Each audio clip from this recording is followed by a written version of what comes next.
It's got a full battery and a full card. And it stopped? Yeah, I just heard it beeping. Could it be that GoPro hates you so much that putting it on your car made it break? Yep. See, this is the shit that I deal with. Every fucking Man. GoPro. Gosh, so reliable. Thank you. Is it gonna work? It's gonna work until the cold wind blows on it, then it's gonna It's gonna be freeze. fine. It's Cold not like wind. it's a mini. As soon as the cold wind hits it, it's out. I really appreciate you.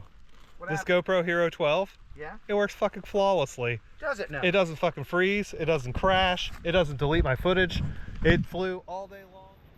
Anything. It flew at the Bando last weekend and didn't delete it's just anything. a little bit bigger than the mini, so.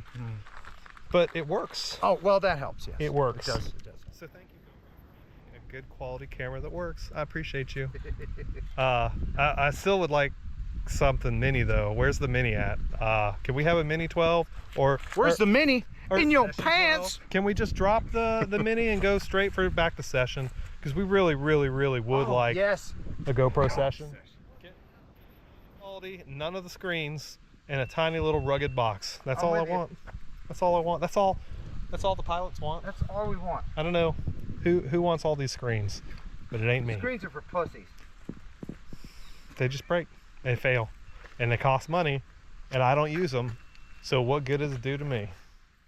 It just ups the price of these things and makes them more fragile. So let's get rid of the screens, go back to the basics. That session, a machine beyond machines.